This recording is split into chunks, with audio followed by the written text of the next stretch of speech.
when many Kenyans, because of lack of basic amenities, are not able to participate in the decision-making in this country, then Kenya can never be equal. For that reason, I want to ask the chairman of Budget Committee and his team to look at how best to dispose of with the equalization fund so that resources go to where it will help the people. Madam Speaker, I thank the committee for providing resources for the elders. This is really important. The elders at the grassroots play a formidable role in governance, in trying to work on the issues of cohesion, in also trying to ameliorate the issues of conflict at the grassroots. Considering them for something, I think it goes a long way in appreciating that this government understands what aches our people at the ground. Madam Speaker, in many areas, particularly in the area of administration and national security, as a committee, we sat on this budget and considered many areas. For example, you have a lot of expansion in the area of administration, of sub-counties, chiefs, locations, sub-locations, in the area of DOs, administration of SECs. But there isn't commensurate investment in resources to make this happen. For that reason, any place where we have developed an administrative unit, I think it is fair for us to put resources so that a DCC, or a chief, they have resources to work around the clock to provide service to our people, wherever they may be. Madam Speaker, in this budget, I also want to encourage the committee to look at which are the areas that can generate A. For example, a place like the government printer. If we invest in the government printer, that actually does printing of all documents in this country that is required by the government, then it means they are able to cobble up together a lot of resources. And if we give them more allocation, so that in the end, there's no recourse of government printer to the taxpayer or to get resources from the treasury. They'll be self-generating and they'll be moving services, or they'll be working to provide services without asking the National Treasury to give them more resources. Madam Speaker, on this budget, I also see the issue of the ASAL. Unfortunate that, yes, a budget has been done for arid and semi-arid lands. But this is the domain of the pastoralist parliamentary group. This budget is to benefit the people in pastoral areas. But in the absence of engaging the pastoralist parliamentary group, then I think we are just going out there on a limb. And when we see the printed estimate, is when we start asking, why didn't you put this here? Why did you put this particular project here? So to avoid this, I must urge the budget committee, any specific or specialized area that has to deal with group of members of parliament from particular regions, then it means we must engage them. And it is important because it is important for the future prosperity of our people. Madam Speaker, on the issue of the State Department for Vocational and Technical Training, you know, we say that this is the future engine growth for this country, together with MSCs. If we are looking at what generates a lot of money today in Kenya, it's actually from the Jua Kali. It's not from the blue or the white collar jobs. So if we want this country to take off, if we want Kenya to be an middle income country or industrialized country by 2030 and beyond, then we must know where to put money. If we are going to allocate resources in the area of youth empowerment, women empowerment, it means we'll be putting resources where our mouth is. Youth is the backbone of this country. The future of this country really depends on how the youth are cultured, engaged, resources, empowered to move forward into the future. In the absence of putting enough resources in youth, then we'll always see them back on the street to complain that there's no employment, there are no jobs, you are not looking after us. And I think as Parliament, we must engage in areas that we know that if we put resources, it will give us a heads up, it will give us a far-reaching thinking that Kenya is really moving forward. Madam Speaker, on the area of education, we say that education is the single equalizer. This is a one-line budget item. My ask is that education must address Kenya across the board, across the face of Kenya, that a child in Marsabit, a child in Kisumu, a child in Mombasa and Nairobi must have equal access to educational resources. If we don't put resources in education with equity across Kenya, then Kenya can never be the same. Kenyans will never move at the same pace. You notice that Kenyans are doing one examination for primary school, for secondary school, and yet there is disparities across this country. I would not accept a child in Marsabit to be disadvantaged because they did not have equal access to a child in Kisumu or Nakuru or Nyeri for that matter.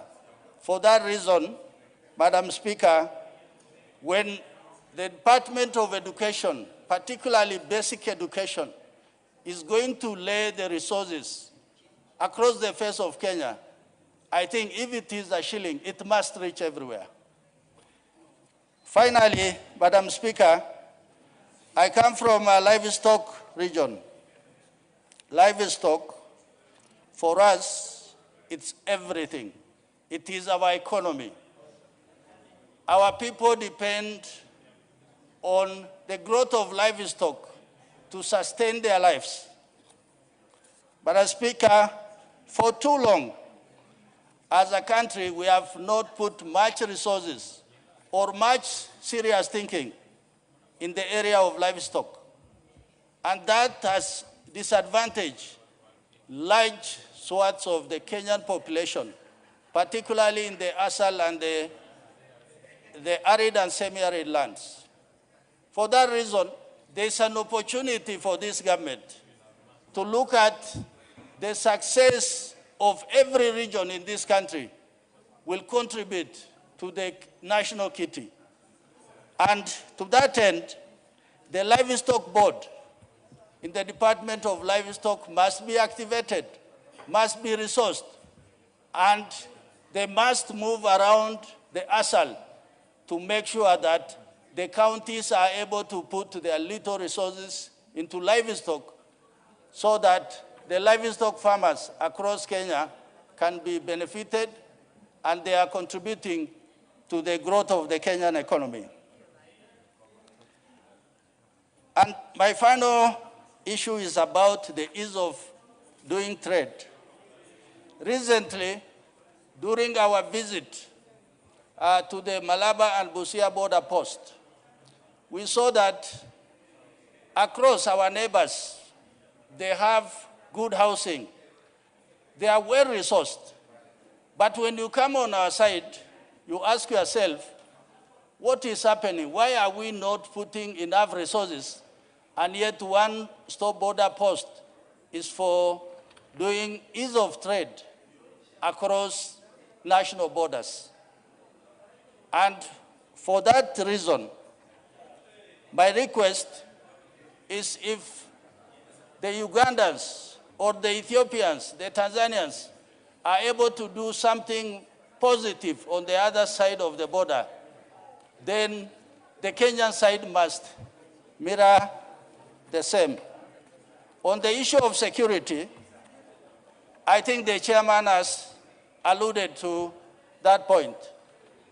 For Kenya to grow in all the different facets, on the economic front, on the social, on the youth, then Kenya must be secure. Those who secure this country are the National Police Service, the Department of Defense, the National Intelligence Service, the Prison Service. All these people work around the clock to make Kenya a safer place for investment, for Kenyans to go around their day-to-day so that they do their work with ease. For that reason, I think any money that is put in security to secure Kenya is never wasted money. To give police enough vehicles, to give them the right resources in terms of equipping the sort of body protection equipment, their welfare, particularly in the area of housing. There are so many things that we can do that will make our police, that they feel that, yes, Kenyans are looking after us. Let us look after Kenyans. Madam Speaker, with those many, many remarks, I beg to support. And I think the devil is in the detail. Let us reflect deeply on what is in the printed estimate to reflect the face of Kenya in the long run. Thank you, Honorable Speaker. Before the next speaker, allow me to recognize in the public gallery schools that are visiting. Number 1, St. Simon Boy Nzaun School from Kibwezi West, Makueni County. Number 2, St. Joseph International School, Makadara, Nairobi County. And number 3, Lakewood Emerald School from Kajiado East, Kajiado County. Welcome to observe the proceedings of the House. Next person to get the chance to speak is a member for Dagoretti North, Honorable Elachi. Thank you, Madam Speaker. Madam Speaker, also rise to support, but also to appreciate the work the Budget Committee has done, and to say indeed this is now a budget that we normally call a budget that closes the 13th Parliament, Madam Speaker, as we go to our elections. Madam Speaker, when you look at that, one of the things that I will really talk about is on the matter of health, the matter of women empowerment, and a few recommendations that I would wish, when I look at the observations of the committee and their recommendations, and the projections that they have, Madam Speaker, one thing we need to ask ourselves, even as we now close this 13th Parliament, is to look at what we have done, Madam Speaker, as a Parliament, in terms of budget, the challenges we have faced, especially when we come to indeed deal with the finance bill. Madam Speaker, allow me to just bring out a few recommendations. And one of them is that It is important for us as Parliament to demand an explicit alignment of budget allocations, especially on the issues of women economic empowerment. You realize, Madam Speaker, for the last 4 years, we had Uwezo. We had at one point, we closed Women Fund, and then it started again, and I know women have not really grasped whether we have brought back the Women Fund, because you remember at one point we went complete digital, and it really hurt many of the women who were running these programs. And I'm happy that the government was able to bring it back, and it is important for now the enterprise to go back to the women and ensure that within this budget, we are able to see more women just getting funds for their trade, for their businesses that they were doing, Madam Speaker, and even for their groups that they had.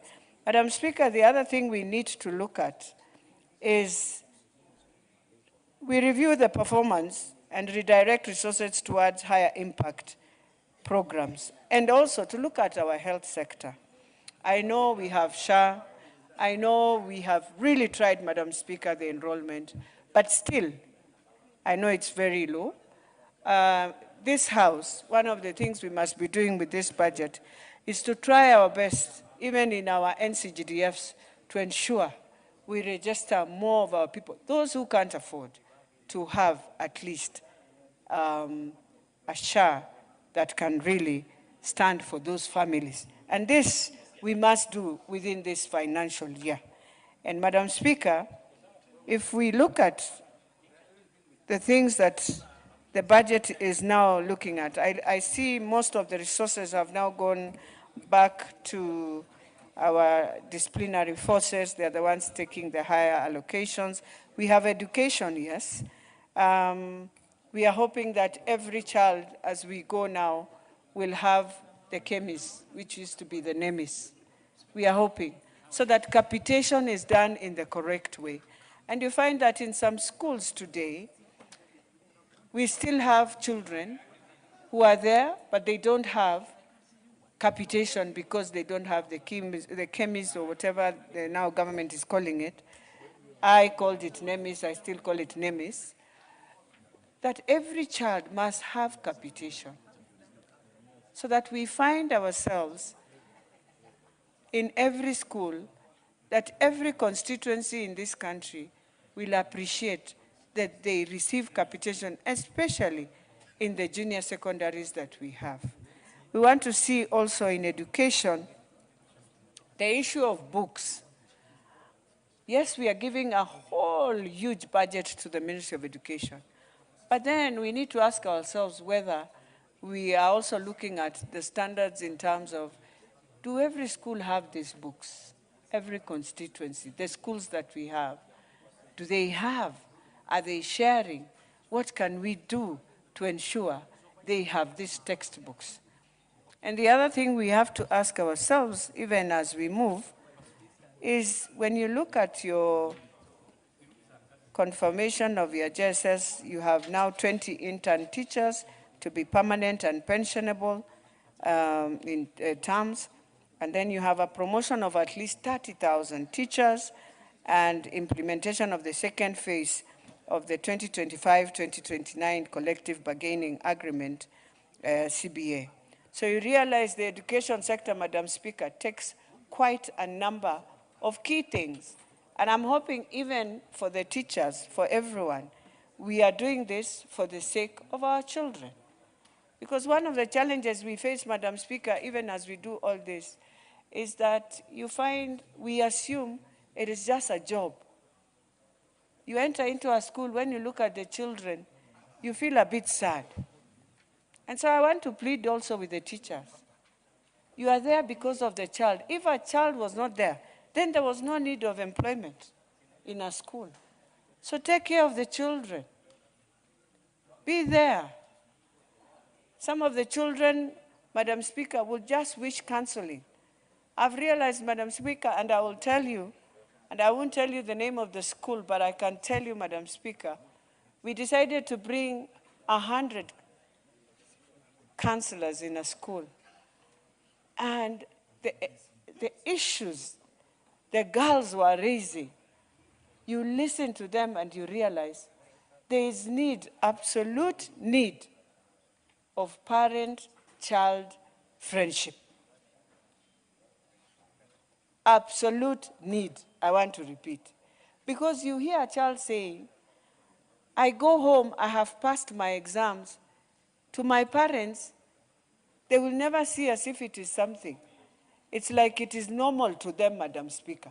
So some of these small things you see right now in school, and I want to really, really send my condolences, Madam Speaker, to the parents. And I know both parents, for those who are now with no children, oh, may the Lord have favor and may the Lord comfort them.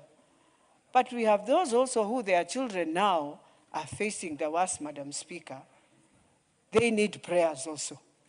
Because it means sometimes you will not understand our children. And you don't know who to blame, you don't know what to say, but you look at them and you ask yourself a lot of questions. In fact, it is so difficult. I find us politicians, and now the country, we've made everything politics. Madam Speaker, I know what you go through. It is so difficult even to talk about. So, Madam Speaker, this confirmation of JSS teachers is critical, yes, but let us turn back to our children. Let us not make it just a job, but let us make it to mold a children, a nation that will come and take over us, Madam Speaker. The other thing, Madam Speaker, is the fertilizer subsidy. It's a program that has done very well. And I'm hoping it will continue helping us as farmers who have registered as farmers. And we continue, really, it has 18 billion. And I would wish farmers can register more. And let each of one of us, if you have a land somewhere, do something on that land just to save ourselves and the country. Madam Speaker, I'll come now to the recommendation that I know everyone is awaiting us to see what we do. You remember, Madam Speaker, we had agreed that for those who have their salaries 30,000 and below, we will have to ensure we deal with that category and just ease the burdens that they are in. And so I'm hoping, Chair, that that is going to happen. Because it is critical, they are hurting, and we need to see, I know we have challenges of petroleum, but even as we deal with petroleum, Madam Speaker, we have to ask ourselves, where are we easing burdens, and where are we going to hold ourselves as a country and walk a journey together knowing the challenges we are facing.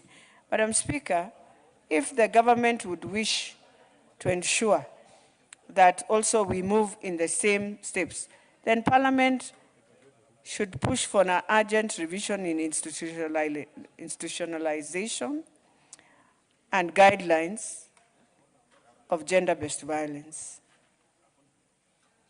Because it is an issue that has really hurt this country. With those few remarks, Madam Speaker, I beg to support. Very well. Member for North Imenti. Thank you, Madam Speaker. Madam Speaker, I support generally the budget estimates for 2026-2027, and I have a few comments. I have seen, Madam Speaker, we've got the Equalization Fund, which has been allocated 10 billion.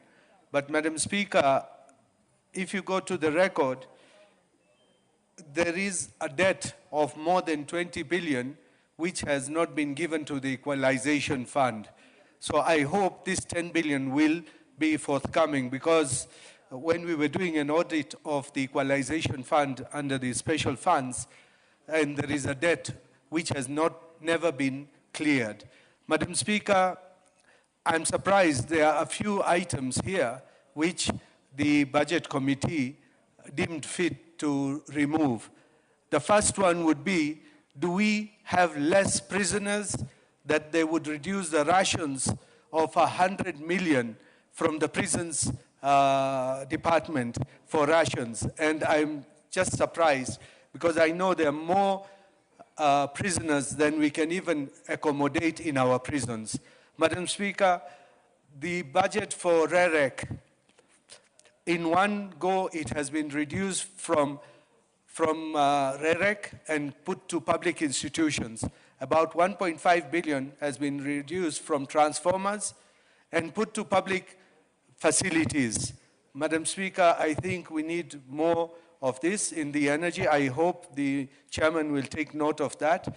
Madam Speaker, we're talking about, Honorable Makali Mulu talked about KRA being given more money. But I am seeing money has been reduced for KRA in the areas for revenue enhancement. About 300 million has been removed from KRA revenue enhancement. And how are they then supposed to get more money, recover, and get people to pay what they have to pay? Madam Speaker, I think KRA needs to be supported. I have seen the judiciary. It has been removed money for ICT, where it would help the cases to be moved to go faster in the judiciary. But apparently, money for ICT has been removed from judiciary, Madam Speaker. And I do not understand, if it is removed, how are we expecting our courts to operate and go faster in solving our cases, Madam Speaker? Madam Speaker, one good thing that I note is the money which has been allocated for village elders, or what we normally call them in area managers in our area. That's what most of them are called. Madam Speaker, that will go a long way, and I hope once we do that, they will be more motivated to work, because they've been doing the work without pay all these years. We should even look at how we can give them uniforms, because, Madam Speaker, there is a chief in my area, an assistant chief, and some chiefs. They have made them uniforms for the area managers or village elders, and it does enhance the work they do, and it gives them even, they feel proud to be part of the security apparatus. Madam Speaker, I have seen we've got a record budget for the roads sector, but Madam Speaker, we have got a lot of pending bills. Especially in the road sector, we have got more than 100 and over 100 billion of pending bills. Madam Speaker, I would have wished we could look at how we are going to pay off all the pending bills for the national government, which stands at above 510 billion, and the county governments, they stand at over 170 billion. Madam Speaker, those pending bills, people have supplied services to the government. The ones who have supplied to the county governments, we are always talking about verification. How long will the verification take so that people can get paid their money? Because many people commit suicide because of lack of money, and they have taken loans from banks. So they have to be, now the government needs to think how we are going to pay. Madam Speaker, the third thing which I would want to talk about is the debt, because we cannot have the budget increasing every year. When I was in the Committee of Finance in 2014, and I asked, at that time the chairman was Honorable Langat, and I asked, why should we always be increasing the budget? Why can't we keep it stationary? Madam Speaker, I wish we had left it at that time the way it was, because even the debt ceiling, which was there after President Kibaki's time, it was at 1.2 trillion. But there was a proposal from Treasury at that time to increase it by another 600 million to make it 1.8. But unfortunately, while it was brought to Parliament, instead of what Treasury had asked, we decided to increase it to 2.4 trillion, Madam Speaker. I wish we had stopped there because at the moment, as we stand, our debt is still going up and we are paying so much in interest charges, which we have inherited from the previous government. Madam Speaker, right now, with the budget, what we are expecting, revenues are of about 2.9 trillion, and the budget is about 4 trillion. Madam Speaker, 1.1 trillion we will have to borrow from somewhere, and if it is from the domestic market, the cost is prohibitive, and payment of that debt, because the banks at the moment are laughing all the way because they're making abnormal profits at the expense of giving to the ordinary citizens. Madam Speaker, we need to cut all our debts. We need to see how to manage our debts, and if it is possible, not to increase the budget. Madam Speaker, I have seen there is a reduction in the TSC budget for teachers, a 30 million reduction in teacher training. I am wondering, I thought we need more teachers, and that has been what we've done. I mean, this government has increased 100,000 teachers in the last 3 to 4 years. We have not had so many teachers before, but we now need to even look at how we are going to accommodate the JSS teachers, Madam Speaker, because if we do not, I mean, we need to separate the JSS from the primary section, and then we need to promote whoever is to be promoted so that even we employ the JSS teachers, because, Madam Speaker, I have not seen it here that we are putting the JSS in place. Madam Speaker, there are many things which we need to do as a country, and I think if it is possible, we can look at how we are going to subsidize a fuel so that the fuel prices can come down. And I'm glad I heard the Minister for Energy and Petroleum, Honorable Wandai, saying that the prices will go down soon. I would want to urge the Minister to not wait until the 15th of June to lower the prices. I think he can do better if the fuel which we are going to get very soon, it will be at a lower rate. Let it be put down before the June the 15th.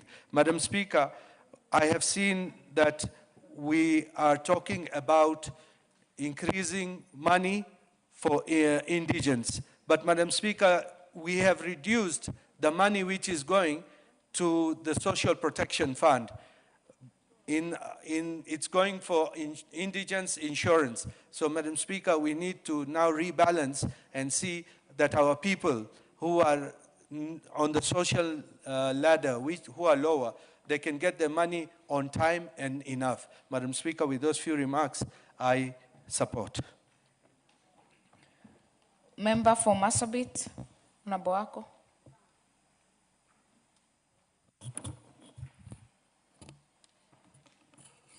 Thank you, Honorable Speaker, for giving me this opportunity to add my voice to budget and appropriation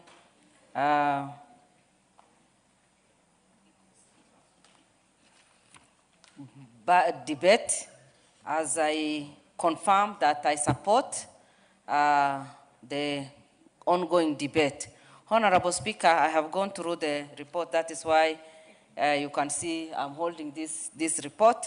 I also want to congratulate the committee for giving all their attention, their time to this very important process and for guiding the nation and this Honorable House.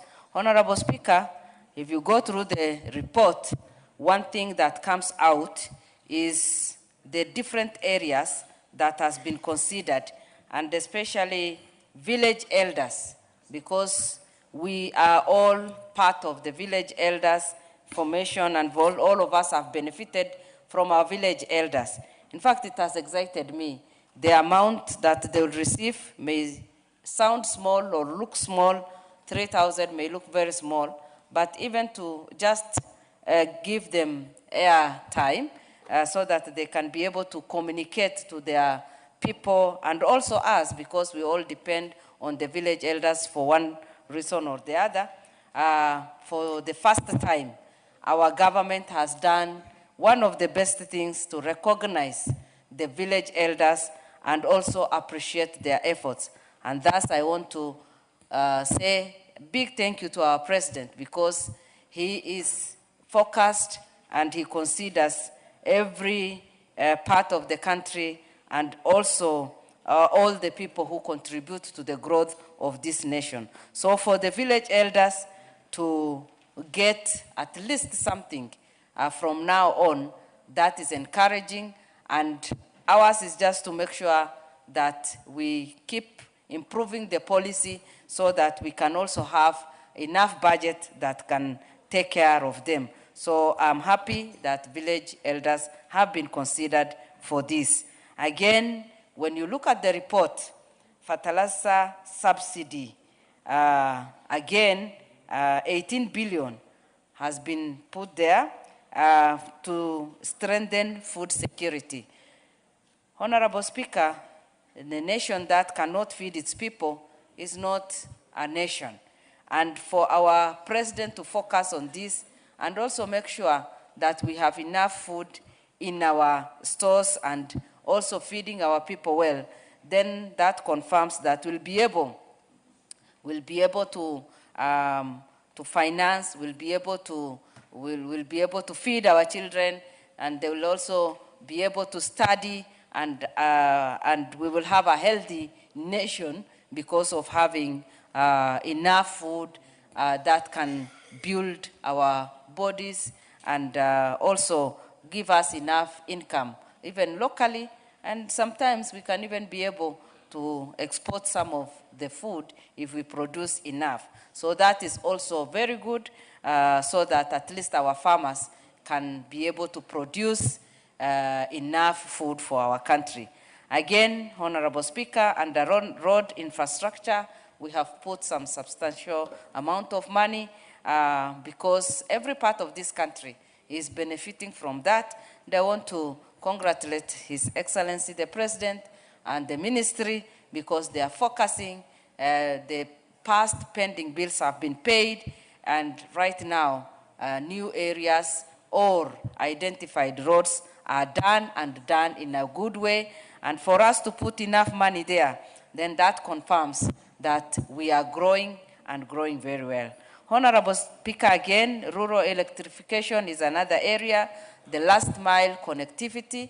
I come from an area that still needs this, and for our government and for the committee to consider this and put some money there, then that means we'll be able to connect many more homes, and many people will benefit from this. When this happens with the road infrastructure and everything, then definitely there'll be economical growth. People will also be able to advance and also have better lives. And that is why I am happy that we are on the right track. The budget may look huge, but we are committed to transforming this government to this country, and our president is focused enough. Youth enterprise, which will be domiciled in every ward, again, is another encouraging thing, because we have so many youths. Our young people are there. Many of them are graduates. Many of them are very innovative and very creative. Many have also started their own businesses. But unless they get some financial support, they may not be able to do a lot. And for this budget to consider that, we are on the right track. It shows that we are also concerned with our young people and their future. And mine is just to encourage the young people to make good use of these funds that are there and use the funds wisely to benefit themselves and their families. Honorable Speaker, again, the footbridges. We are doing a lot of housing and constructing a lot of houses but most of the time, we suffer because we do not have footbridges. Sometimes accidents happen, but when we do this, then we are protecting the lives of our people and also making sure that the infrastructure or the construction that we are doing will be taken care of, and that we also take care of all our people. Again, Honorable Speaker, when you look at the budget, there is some money that we have put there for election preparedness. The committee has allocated timely procurement of electoral materials and technology and the strengthening of voter registration, civic education program, and enhancement of institutional capacity, guarantee public confidence and effective delivery of the electoral process. This is very important because we are nearing the elections and 2027 is so close. Empowering the IBC, giving them enough resources will ensure that we have free and fair election, and also motivate our electorates by educating them, giving them the materials they need, creating enough awareness, and just building their confidence just for them to know they are right and everything. Honorable Speaker, this is the right time to do what we have done, putting enough money there so that IBC will be able to do all the things that they need to do on time, and also prepare the country so that we can have that fair and free election. As I finish, Honorable Speaker, confirmation of JSS teachers is quite important. This government in history has already employed over 100,000 teachers, and the committee noted these interventions are expected to address existing staffing gaps in school, enhance teacher motivation through career progression, improve job security, and promote stability and efficiency in the education sector. Honorable Speaker, there is no other important ministry than this, because we are investing in the future of our children and preparing them to be leaders. They are already leaders and they will be our future leaders. And unless we invest enough and educate them, give them all that they need, we may not have a good future, we may not have good leaders in future. But our government is focusing a lot and allocated enough money. And mine is just to request the TSC, when they do the promotion, we make sure that we consider all the qualified people from different parts of this country, so that at least no one is demoralized, but everyone is motivated and giving their best to the country. Honorable Speaker, the budget looks good. We might need to go extra mile to look for funds, but it is of benefit to this nation, and we congratulate the committee and look forward to this nation growing through this budget. Thank you, Madam Speaker. Thank you very much. Thank you very much. The Honorable Koech.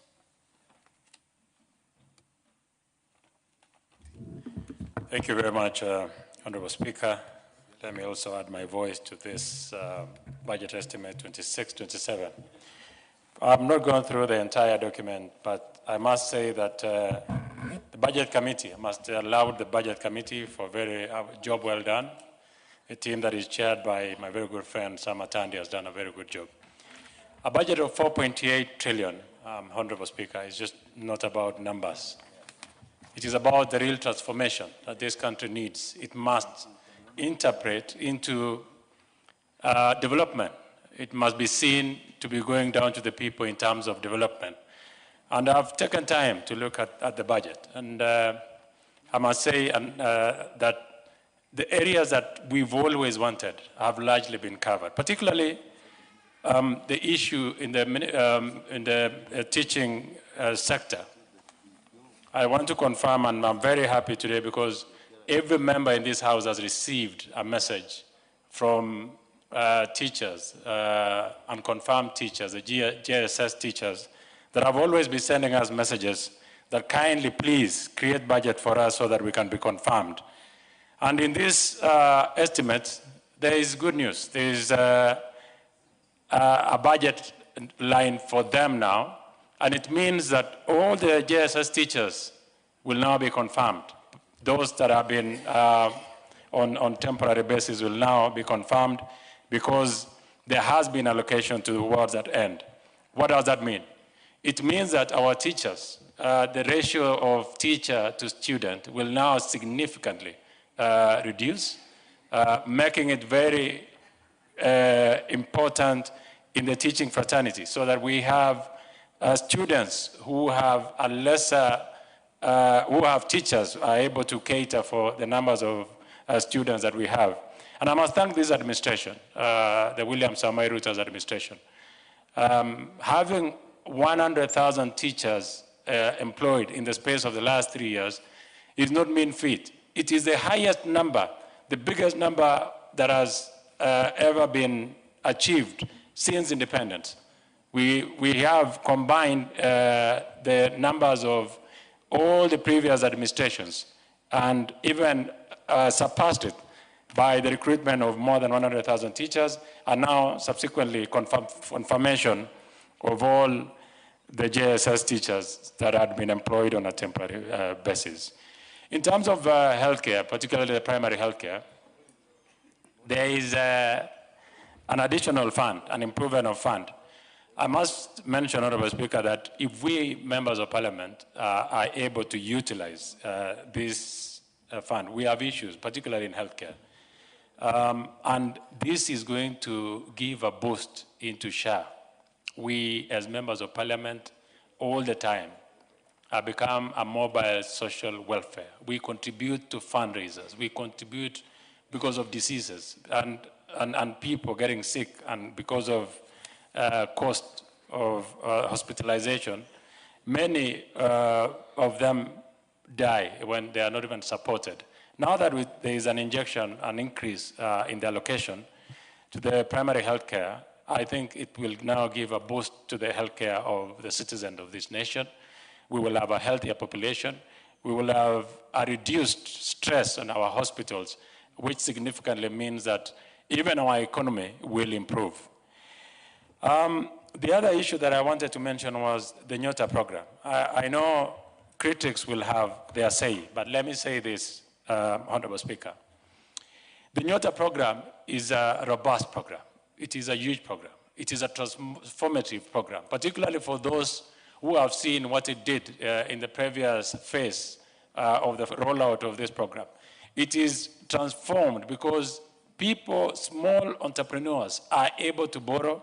They are able to make significant input into their businesses, and it is real time because these are the small people with small businesses that are being supported. These are the mama mbogas given a small amount of money to start their business or to improve their businesses. These are the people who are hustling every day on border sector. These are the people, the shoe shiners that we have that are driving the economy of this country from the village level, now giving a pat on the shoulder by the government and giving them a resource to inject into what they already have or to start new businesses. We must be alive to the fact that we have a challenge in the nation. There is a ballooning population of young people without job opportunities. And as a country and members who are responsible as leadership, we must be deliberate on what we want to do to our people so that we are able to create employment. This is a sector that I think is a game changer. And I must thank the Budget Committee for allocating about 12.5 billion to the Nyota program. That will be a significant boost. It will change. It will help our society. It will help the people who want to start businesses, small and big, in achieving what they intend to do at the smaller level. Then I come to the Ministry of Defense, where I chair. And I must thank again the Budget Committee. Honorable Speaker, the world has become extremely dynamic. Threats are becoming real and new every day. We are confronted by a world that is restless, a world that is erratic. Pronouncements that are made in the capital, whether it is Washington, D.C., or pronouncements that are made in the EU, have a direct effect on our national security. Therefore, the resource of our defense becomes extremely paramount in the budget-making process.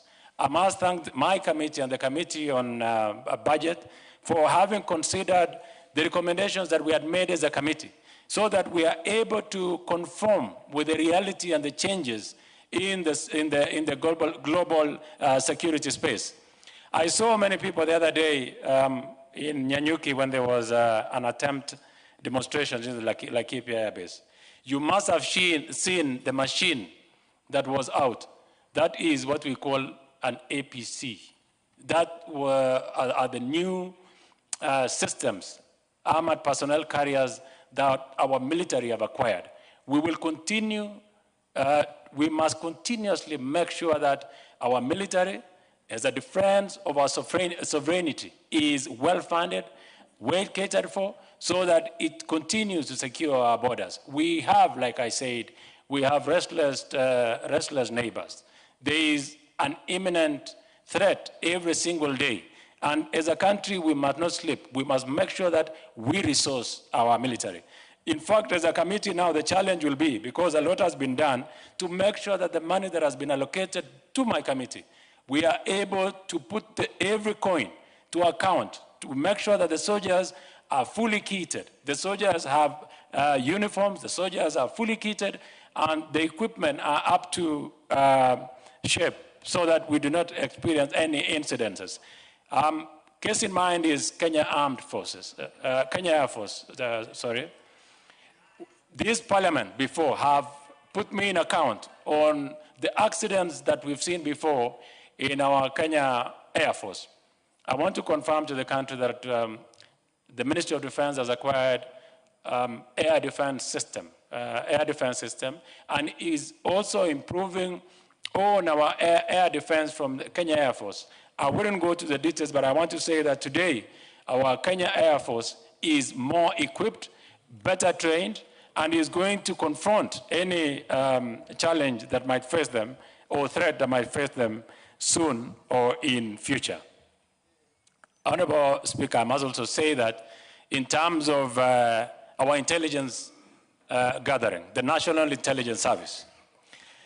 The National Intelligence Service, and I must use this opportunity in a very big way to thank the National Intelligence Service Director, Mr. Nordin Haji, for transforming our national intelligence infrastructure. Today, information gathering has become even more better. Honorable Speaker, many people might not know that a lot of terrorism and terrorist attempts have been thwarted by our national intelligence system because of information. Members from the Northeastern will, where of course we've had prevalence, those that come from Rift Valley, my region, particularly those in Baringo and the Samburu and Turkana, will tell you that we have had a very robust information gathered at this parliament.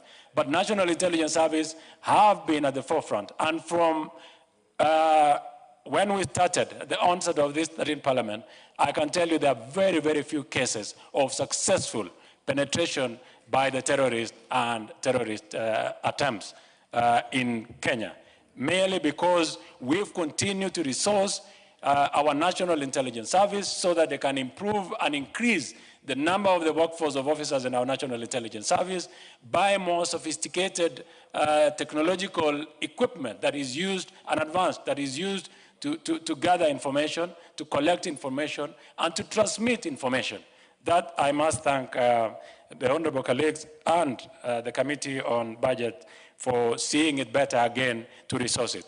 I also must mention a sector. Honorable Speaker, let me even mention to this House that we have something called defense industrialization. In India, Bangladesh, and Pakistan, under Ministry of Defense, there is actually a Ministry of Industrialization. It is massive. I have seen comments at times from people who do not understand the support that the Ministry of Defense does give in making sure that as a country, progress of works is achieved on time. You look at Talanta today. You look at Wajir, where we held the celebrations the other day, 1st June celebrations when we were held in Wajir. And if you looked at the timelines that the Ministry of Defense had been given and the timeline that they took to execute the project until we had celebrations there, I want to tell you, Honorable Speaker, that it shows you that there's a lot of inefficiency in government. That is why the Ministry of Defense has been brought in to support in supervising most of these projects. We have about 48 projects active that are being supervised now by the Ministry of Defense. We have the Talanta Stadium, we have the Bombers of Kenya, we have roads, we have hospitals that are being built, we have stadiums that are being built, we have water infrastructure that is being put up by the Ministry of the Defense, we have supervision of our railway. So in a way, even the budget that we allocate here, most of it also at some point will have to go into the supervision of the works that are being done by the Ministry of Defense. And I want to laud the Ministry of Defense and P.S. Mariro and of course, Honorable Soipan, both of them are our colleagues, both of them are on the Speaker's panel, in the way they have transformed our military to become even more robust, to be a military that engages people, to be a military that makes sure that our economy as a country, the infrastructure, development of infrastructure is development of our country, and continuous development of that infrastructure and supervision by the ministry is commendable. And as a House, we must laud them for meeting those targets and making sure that they become part and parcel of our bottom-up economic transformation agenda. Honorable Speaker, as I conclude, I want to thank the Budget Committee. I've looked at different areas from education. I'll still go through this document, education, healthcare, transport. Transport, I must equally, in the same measure, thank the ministry for thinking outside the box. Today, Honorable Speaker, we'll be having a challenge if we do not have a thoughtful and an innovative mind in the Ministry of Roads and Transport.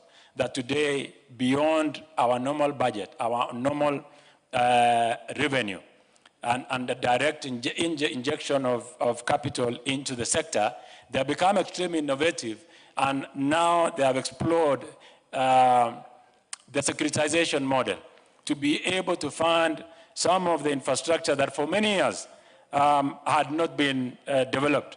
I am certain that every county in this country today, machines are roaring on site, machines are moving, some roadworks are being done, earthworks are being done, and this is what we need. As members of parliament, as we go to election, part of the things that you must show your people is what you've achieved. What is it that you've done as member of parliament? And even though we do not manipulate how funds are allocated, this House and the Budget Committee must make sure that there is equitable distribution of resources across the country so that the entire country can achieve meaningful change. With all many remarks, I must say this is going to be a transformative budget, and I want to laud the Budget Committee. I support, Honorable Speaker. Thank you very much. Thank you very much, Chairman. Honorable members, before I go to the next honorable member, I would like to recognize this morning, seated in the Speaker's Gallery, we have Kia Wambogo Senior School from Kangema constituency in Murang'a County, and Moi High School Mbiruri from Runyenjes constituency in Embu County. Thank you very much for visiting the National Assembly. You are welcome to continue observing proceedings of the House. Honorable members, we now go to the chairman for Departmental Committee on Health, the Honorable Dr. Nyikal.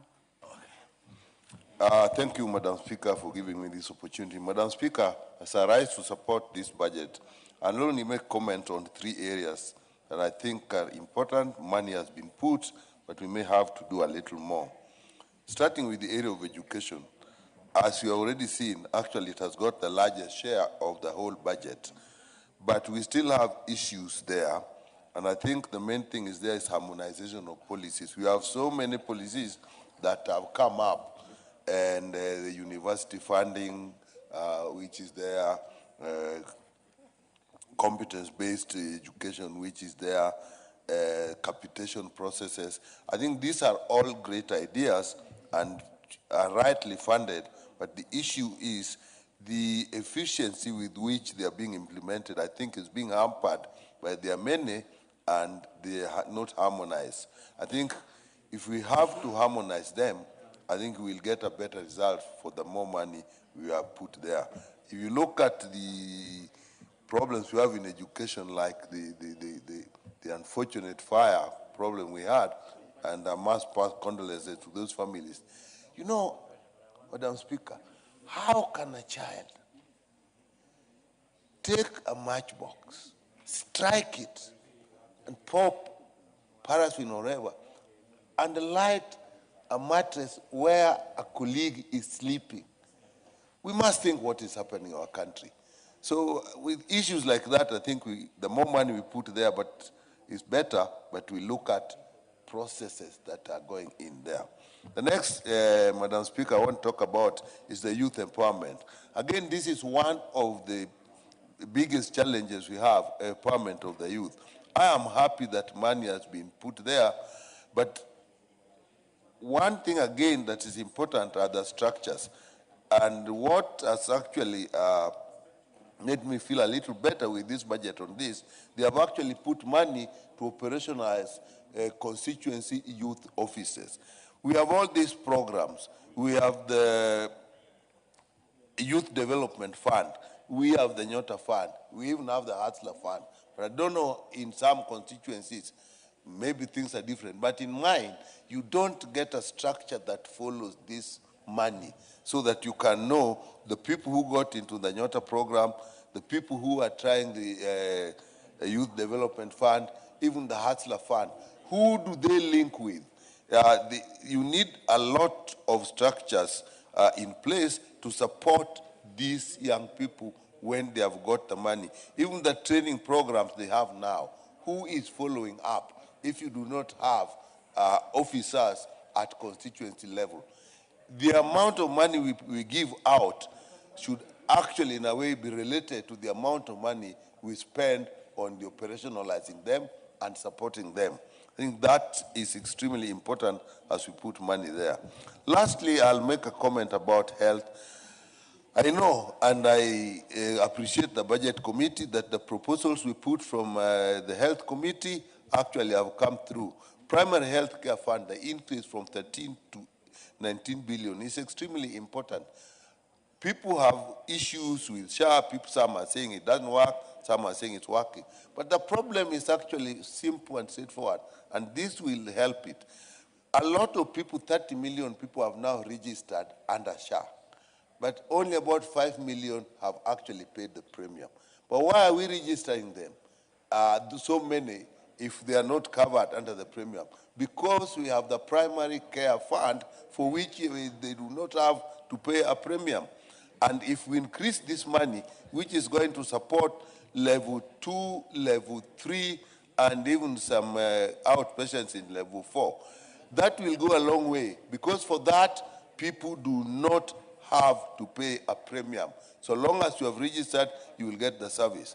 But Madam Speaker, again, another important thing in this area is how is this primary health care fund used?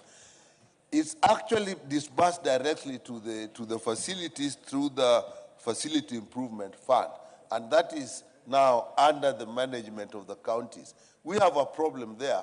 In some counties, this money is not properly used, so that facilities have money, some are back in the county, some have even put what I would call almost like bylaws that pull the money back.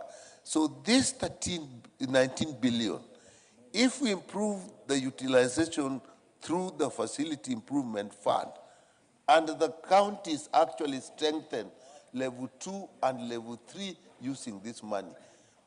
Madam Speaker, can you imagine Kenyans going to level 2 and level 3, getting treatment, getting their drugs and going home?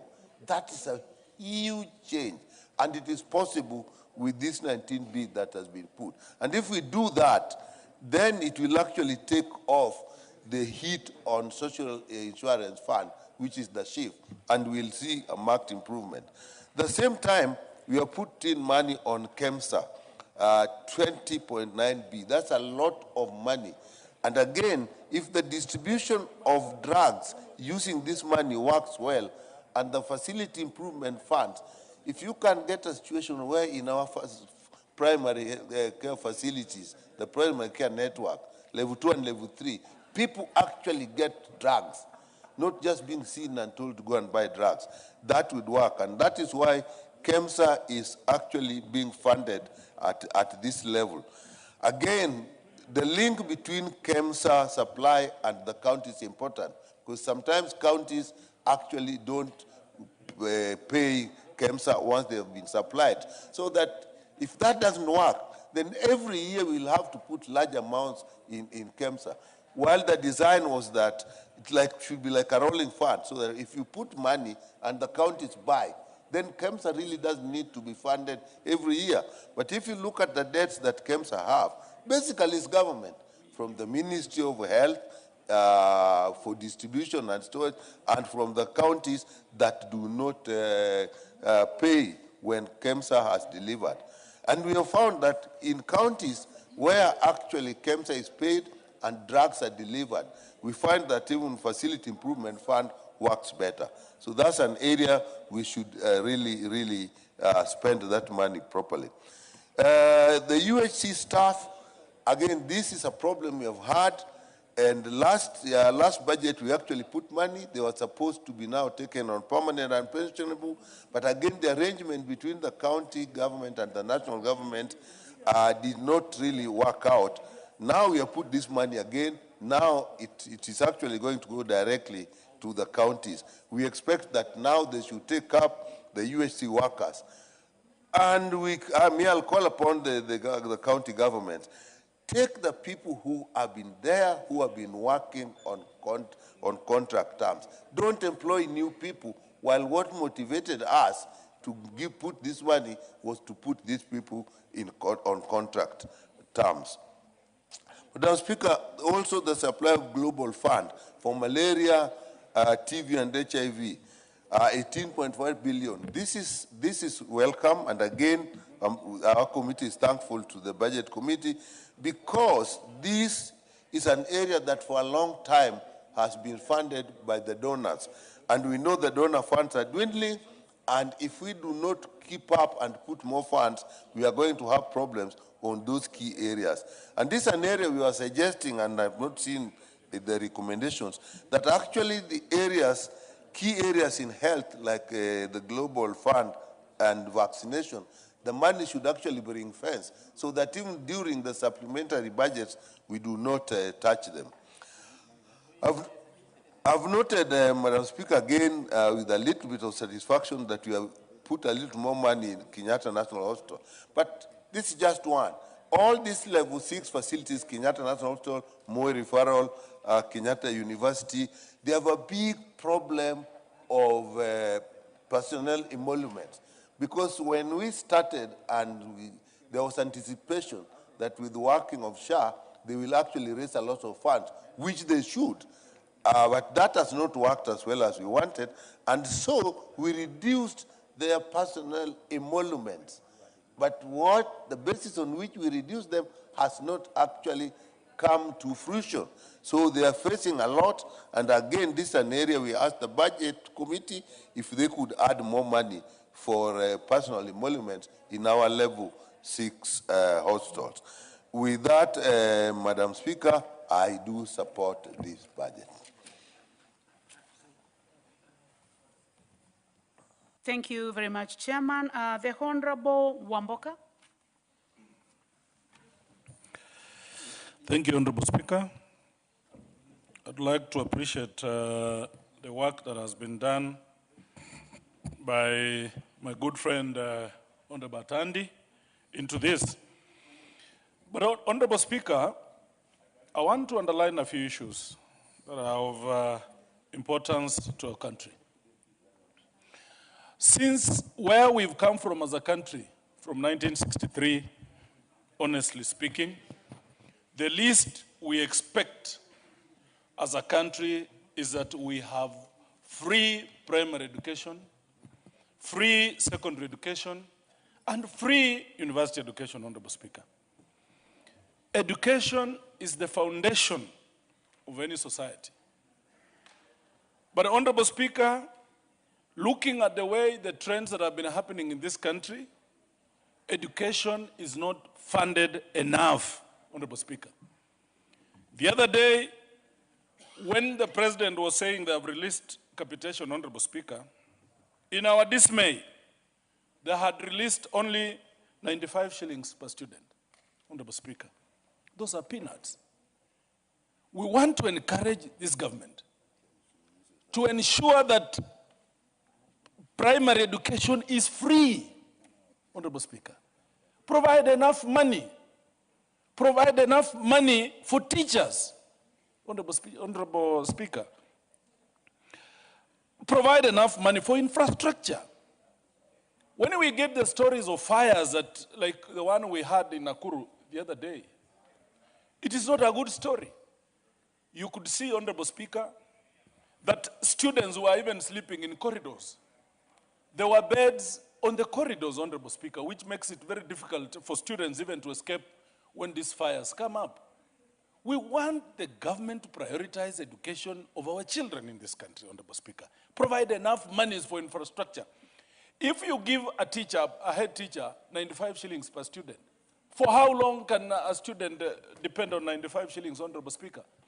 We are encouraging this government to wake up from slumberland and ensure that they prioritize the issues of education, Honorable Speaker. If you asked me, for instance, between housing and education, I will go for education. It will matter not how many skyscrapers you build in this country, Honorable Speaker, as long as our children are not in school. As long as we don't have infrastructure in our schools, Honorable Speaker, it will matter not. If you go to my village, if you go to Bumula constituency, we don't need housing. We don't need housing. We need education. We need infrastructure in our schools. We need our children to feed and stay in schools, Honorable Speaker. I dream for that day when education will be free in this country. I miss the late Honorable Mwai Kibaki, His Excellency. I miss Uhuru Kenyatta. Mwai Kibaki gave us free primary education, Honorable Speaker. Uhuru Kenyatta brought us free secondary day education, Honorable Speaker.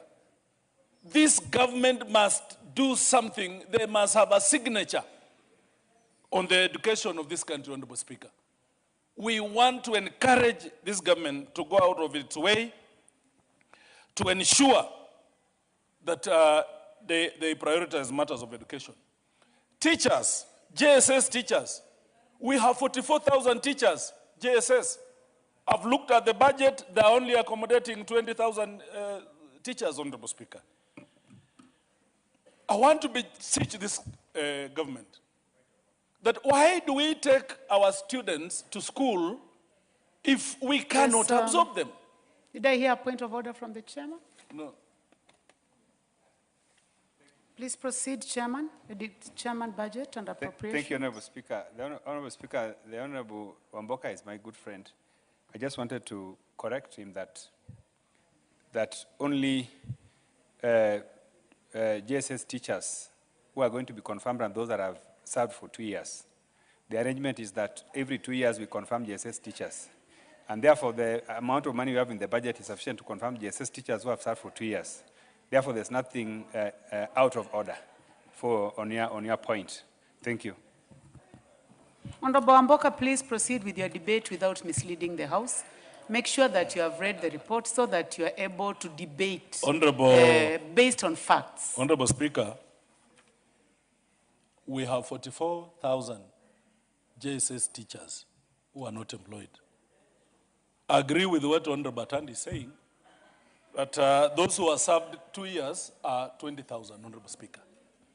We want to encourage the government that once we train these teachers, Honorable Speaker, we have deficiency of teachers in this country. Absorb all of them. I agree with what Honorable Batandi is saying. It is a fact. But why can't we take all of them, even those who have not served 2 years? That's my point, Honorable Speaker. So I want to encourage, Honorable Speaker, that once we train our students, we take them to universities, we take them to colleges, Honorable Speaker, let us ensure that we have enough teachers to go and service our schools, Honorable Speaker. Teachers are suffering in this country, Honorable Speaker. If today a teacher falls sick, woe unto him or her, Honorable Speaker, because of this something called insurance.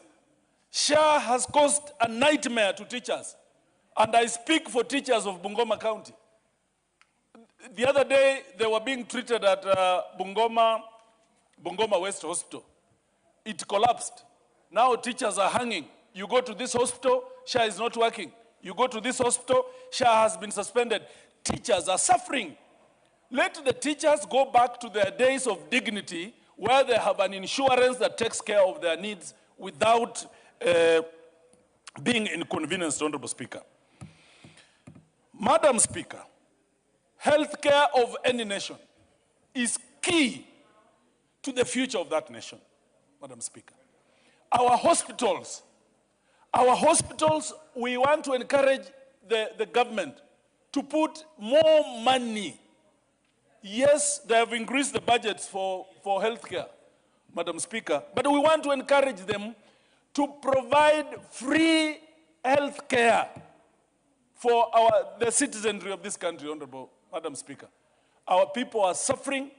Our people are dying every other day. Those who cannot access medication, they're dying. And they're dying from as basic ailments as malaria, Madam Speaker. We want to encourage this government to prioritize matters of health, Madam Speaker. If you have a healthy nation, you have an educated nation, Madam Speaker, 90% of the problems that befall a country will not be there, Madam Speaker. I want to thank the committee of Honorable Atandi for providing a stipend for our village elders. We started this initiative with the Honorable Mwangi Mutuse, Honorable Speaker, when we were working on this motion. We want to encourage and first thank them that at least our village elders, the Bakasas, the Ligrus, who have done a lot of work can now smile at the end of the day.